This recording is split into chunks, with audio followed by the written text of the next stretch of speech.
السلام علیکم ورحمۃ اللہ وبرکاتہ۔ کیا حال ہے سب کا؟ الحمدللہ الحمدللہ۔ بعض لوگ ایسے ہیں کہ جنہیں پہلی مرتبہ جماعت کے ساتھ نمازیں پڑھنے کا موقع مل رہا ہے، خاص طور پر تراویح کی نماز، قیام کی نماز، تو اس لیے بہت ضروری ہے کہ ہم سب ایک دفعہ باجماعت نماز میں شامل ہونے کے آداب کے بارے میں کچھ چیزیں اپنے ذہن میں تازہ کر لیں کہ اگر نماز جماعت سے پڑھنی ہے تو کن چیزوں کا خیال رکھنا ہے۔ سب سے پہلی بات یہ کہ نماز میں شامل ہونے کے لیے اطمینان اور سکون سے آنا۔ مثلاً آپ کہیں باہر تھے، آپ کو اقامت کی آواز آئی اور آپ کو خیال آیا کہ نماز شروع ہو گئی ہے، تو آپ نے سب چھوڑا اور بھاگنا شروع کر دیا، اور بھاگتے بھاگتے آ کے ہانپتے کانپتے جماعت میں شریک ہوئے۔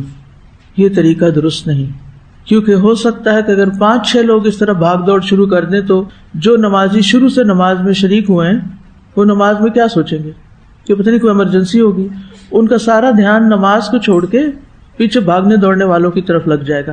تو اس لیے کبھی بھی باجماعت نماز میں، چاہے وہ جمعے کی ہو یا فرض نماز ہو، مسجد میں ہو یا کہیں بھی ہو، اگر آپ لیٹ ہو گئے ہیں تو کوئی بات نہیں، اللہ تعالیٰ کی نگاہ میں ہے، آپ کی ایفرٹ دیکھی جا رہی ہے، آپ سکون اور اطمینان کے ساتھ نماز میں شریک ہوں۔ ابو قتادہ کہتے ہیں ہم نبی صلی اللہ علیہ وسلم کے ساتھ نماز پڑھ رہے تھے، آپ نے کچھ لوگوں کی ملی جلی آوازوں کا شور سنا، بس جب ہم نے نماز پڑھ لی تو آپ نے پوچھا تمہارا کیا معاملہ ہے، یعنی یہ شور کس چیز کا تھا؟ لوگوں نے کہا کہ ہم نماز کے لیے جلدی کر رہے تھے۔ آپ نے فرمایا ایسا نہ کرو، بلکہ جب تم نماز کے لیے آؤ تو تم پر سکون لازم ہے، یعنی سکون سے آؤ، نماز کا جو حصہ پاؤ اسے پڑھ لو اور جو رہ جائے اسے بعد میں پورا کرو۔ یعنی جلدی ہم کیوں کرتے کہ ہماری رکعت مس نہ ہو جائے، ورنہ سب لوگ سلام پھیر لیں گے اور ہمیں ایک اور پڑھنی پڑے گی، تو بہتر ہے کہ رہتی سہتی جو بھی ہے بس کیچ کر لیں کسی طرح۔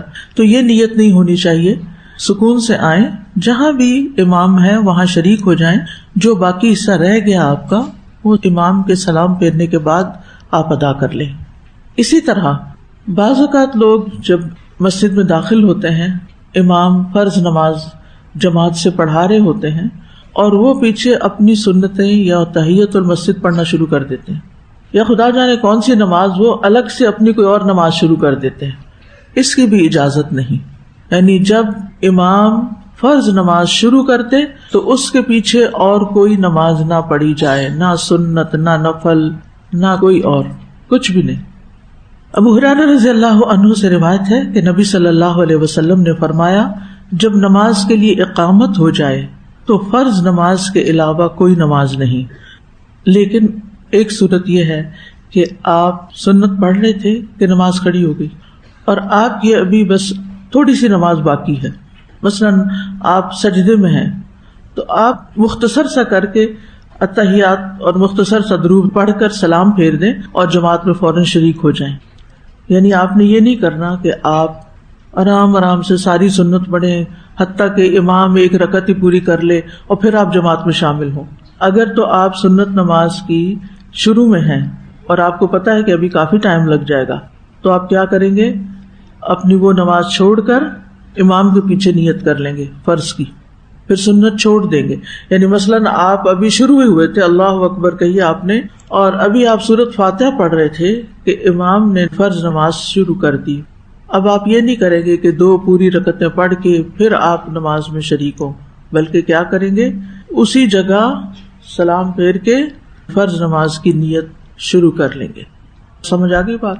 یعنی اگر آپ سنت پڑھ رہے تھے یا تحیت المسجد پڑھ رہے تھے اور امام نے فرض نماز شروع کر دی، اگر تو آپ بالکل آخر میں پہنچے ہوئے ہیں، سلام پھیرنے میں 1 منٹ ہے، تو کوئی بات نہیں، مختصر کر کے نماز پوری کر کے سلام پھیر کے کھڑے ہو کے جماعت میں شریک ہو جائیں۔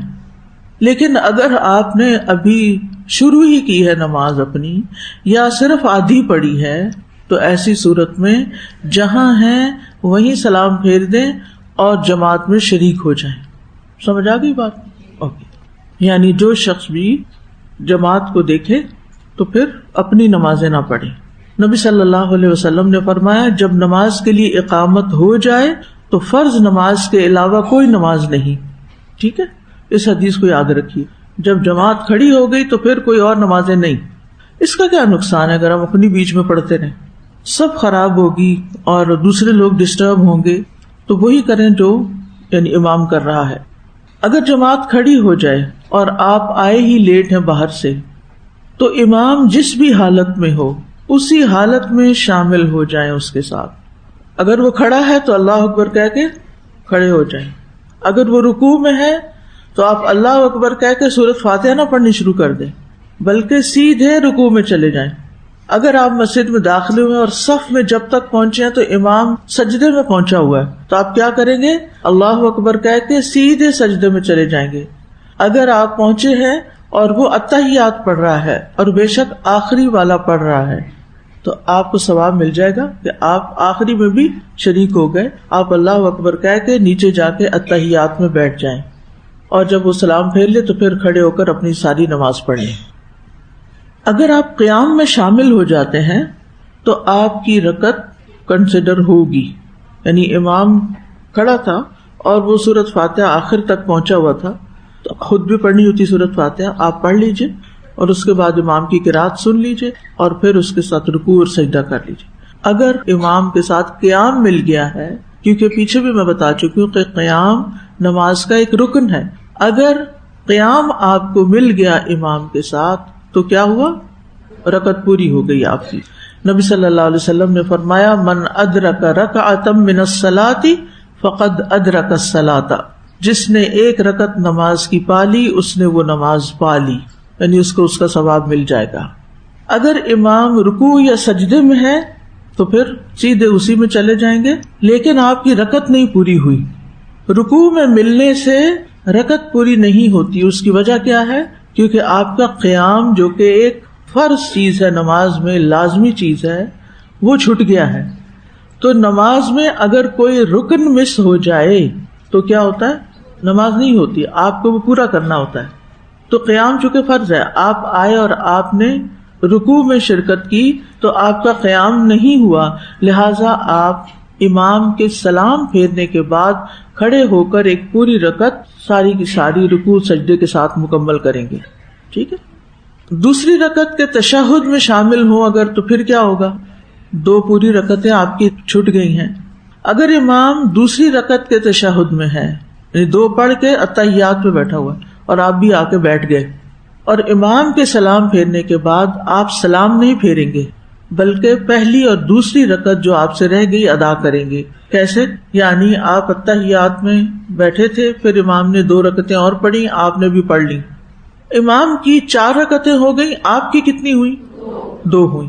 اب امام کے ساتھ آپ سلام تک شامل رہیں گے, سلام تک آپ شامل رہیں گے, اور پھر جو ہی وہ سلام پھیرے گا آپ سلام نہیں پھیریں گے.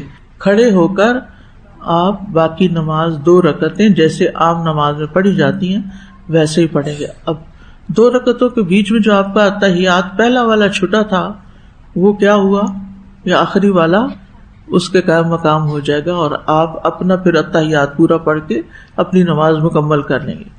تو بہرحال امام کے ساتھ جس بھی حال میں شامل ہوں, اگر اس رکعت کی سورۃ الفاتحہ رہ گئی ہے تو رکعت آخر میں ادا کی جائے گی اور باقی ساری نماز امام کے ساتھ پڑھی جائے گی. اب مثال کے طور پر اگر آپ چوتھی رکعت میں شامل ہوئے تو پھر کیا کریں گے؟ آپ امام کے ساتھ سلام تک سارا کچھ پڑھیں گے, پھر ایک اور رکعت پڑھیں گے اور بیٹھ کے اتحیات پڑھیں گے, کیونکہ آپ کی 2 رکعتوں کے بعد کا یہ اتحیات ہوا, اور پھر اتحیات کے بعد 2 رکعتیں اور پڑھ لیں گے. یعنی اگر آپ آخری رکعت میں شریک ہوئے ہیں اور پھر آپ ایک رکعت اور اپنی پڑھ کے اتحیات درمیانہ پڑھتے ہیں اور پھر آخر میں اتحیات پڑھتے ہیں, تو اس طرح آپ کے 3 اتحیات ہو جائیں گے. ان کا سوال یہ ہے کہ امام کھڑے ہو کر سورۃ فاتحہ پڑھ رہا ہے اور ایک شخص سجدے سے نہیں اٹھ رہا, اس کا سجدہ ہی نہیں ختم ہو رہا. یہ انتہائی غلط ہے. آپ کے جتنا بھی سجدہ ہوا کافی ہے. امام کھڑا ہوا ہے, آپ کو اس کی پیروی کرتے ہوئے کھڑے ہو جانا چاہیے. حدیث میں آتا ہے نا کہ اذا قال الامام ولا الضالین فقولوا آمین, اور پھر واذا رکع فرکعوا واذا سجد فاسجدوا. امام کو فالو کرنا ہے. امام کیوں بنایا جاتا ہے؟ تاکہ اس کو فالو کیا جائے. تو آپ اپنی نماز جماعت سے پڑھ رہے ہیں اور اپنی مرضیاں کر رہے ہیں تو نماز نہیں ہوگی، ساتھ چلیں. ٹھیک ہے. ان کا سوال ہے، یہ بڑا اچھا سوال ہے کہ آپ گھر سے آ رہے تھے، راستے میں ٹریفک بلاک ملی، آپ جب تک مسجد پہنچے تراویح شروع ہو گئی تھی. ابھی تو آپ کے فرض رہتے ہیں، کیا تراویح آپ فرض سے پہلے پڑھیں گے؟ نہیں، آپ امام کے ساتھ فرض کی نیت سے شریک ہو جائیں گے. وہ 2 رکعت پڑھے گا، آپ پیچھے فرض پڑھ رہے ہوں گے، اور پھر آپ التحیات کے بعد اٹھ جائیں گے، اپنی 2 رکعتیں پڑھ کے سلام پھیر کے پھر جہاں امام ہوگا تراویح میں شریک ہوں گے. ٹھیک ہے. فاتحہ امام سے پہلے بھی آپ کی مکمل ہو سکتی ہے، کچھ لوگ تیز پڑھتے ہیں نا، امام کے پیچھے پیچھے بھی ہو سکتی ہے، امام کے بعد بھی ہو سکتی ہے. ٹھیک ہے. واضح ہو گئے مسائل. چلیے الحمدللہ، آج کے لیے اتنا ہی کافی.